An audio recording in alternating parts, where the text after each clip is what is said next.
folks, this is the morning routine part whatever. I'll say in the thingy above. What's it? Description, sorry. Someone asked me the other day, what breathing techniques are you doing? Now everybody knows Wim Hof Method, right? Everybody knows that, I think, pretty much now.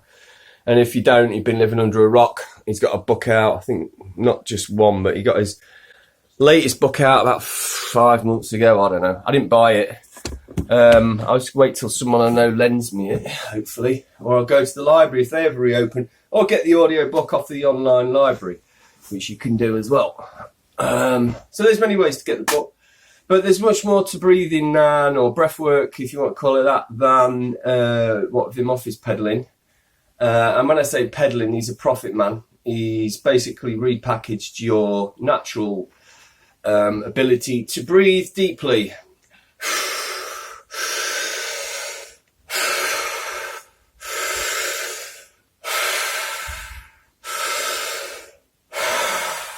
Didn't need anybody to tell me I could do that or how to do it. You go for a run. See, remember, this is what it used to be like. Big animal, chase human, run away, deep breath. Simples, right? You get oxygenated. You might not have a scientific reason for why you feel good, but you do. You do feel good, and that, you know, everybody knows that goes for a run. Apart from moaning minis out there, who where everything in the world is never enough. You know the ones I mean. You probably sat next to one now. No.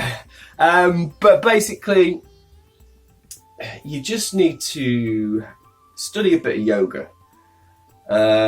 There's a book that was written a while ago. The book's called Asana, Pranayama, Mudra, Bandha, and it's by Swami Satyananda Saraswati. So I'm in an asana now. Prana is life force, so there's many ways to use different techniques to get the prana to either flow better or get more prana. Mudra, this is a mudra. I'm doing a mudra right now.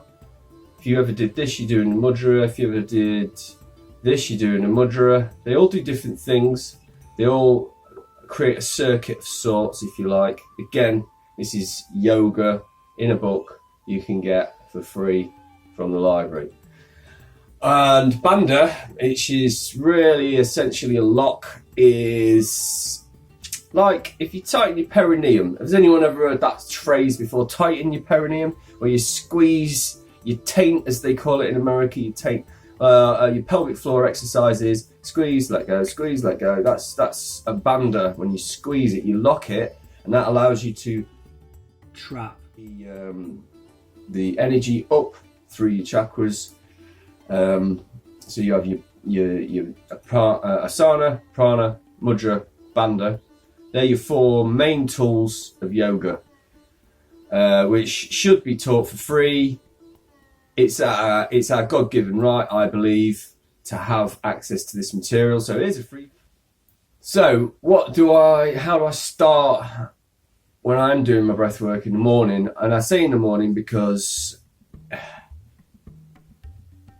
if you look at anything doing with yoga, you want to be doing it before 10 o'clock or after sort of 4ish, 5 or 6ish. Depends where you live in the world, really. It's a lot to do with the sun coming up and going down. So basically, I start with what I call Bhastrika. And I also do a bit of Kapalbhati. So Bhastrika is the bellows, Kapalbhati is the shining skull. Again, you can Google them, get them for free. They're not difficult. Baba Ramdev, who is responsible for the Patanjali product line in India, it's worth about 4.5 billion, I think.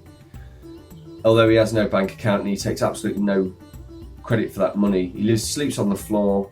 He gives all this stuff away for free. So if you want to take it from a real master, although I'm a yogi, what does yogi mean? Yogi means to live a certain lifestyle, to not eat certain things, to just do certain things in a certain way. It's not magical, mystical yogi, but there is definitely a path to progress through as you practice your asana, your prana, your mudra, and your bandha. There's a lovely teacher called Shula Grant in America who works with Commune. I believe that her and her husband Jeff Krasnow set that up a couple of years ago, as I remember. And they've had Wim Hof on there. They've had that miscreant Russell Brand on there. They have Shula herself teaching Skylar. Sorry, I say Shula because it's spelt sort of like Shula. Skylar herself teaching, and that's where I learned a lot about the bandhas, and the bandhas are very important. A lot of people miss those. The same with mudra. I once asked a yoga teacher who I was at a sound healing course, and she said, and I said to her, "Do you teach mudra in your classes?" And she went, "Well, no." I was like, "Well, why not? Because this is to do with yoga, right? Everybody knows this. This is everything. Search it. They do things. Every single little pose you can make with your finger in every single little place. So it does something. So when I'm doing my breathing, let's call it out through the nose, in through the mouth, just to save confusion.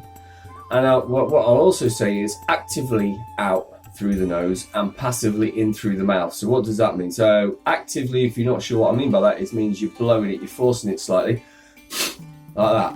And the idea is to clear the snot from your sinuses. And already I've just got my bit of tissue here. That's what I do first, because you don't want to be sucking that snot back in.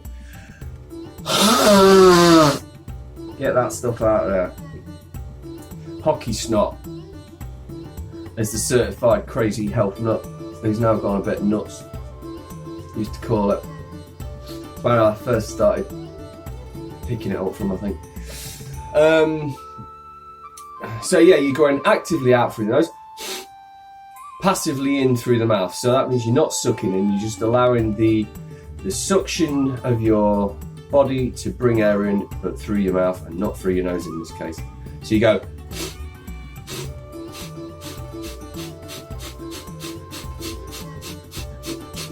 And there's the snot. Learn something that is going to change your life, it's going to improve your health. And if you do that, that's how you change the world to a better place. You change yourself to a better person, and then the world is automatically better, right? To a certain extent. I think you get my point. So when you're doing this actively out, keep this mudra.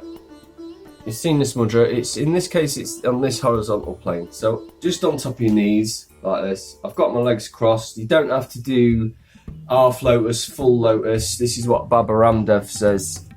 You just need to sit with an erect spine, which is the important thing in this lot. And that allows for the flow of your energy and everything. You know, the air you breathe in to go up and down a lot easier. So, how long do you do it for? Well, it's not a competition, but you do get more benefits when you do it longer. So you'll start off like this. I've been doing breathing for a long time. I've been an athlete when I was a kid, so I was running a lot. And then I, later in life, started swimming quite a lot. So you need your breath right. You've got to get your breath right. So, actively out through the nose, passively in through the mouth. It means I'm not sucking in, so I go.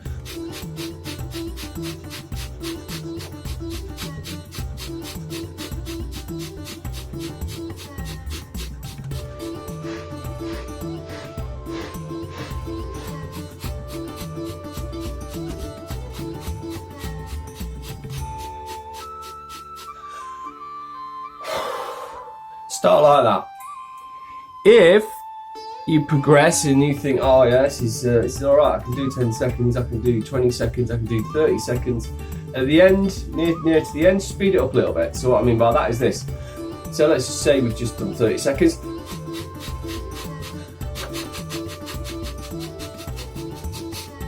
Now what you don't want to do is what I just did there, because I'm filming, is take the breath in. So I'm just doing like that, and eventually you'll empty yourself out. You're trying to just basically get a rhythm going, and then you'll feel the cleansing effect of the extra oxygen that you're taking in. You can feel it around this area. You'll start you can almost smell it. It might even make your nose burn a little bit when we do some other techniques. But basically that's how I'm starting my day. Water, light stretches, breath work.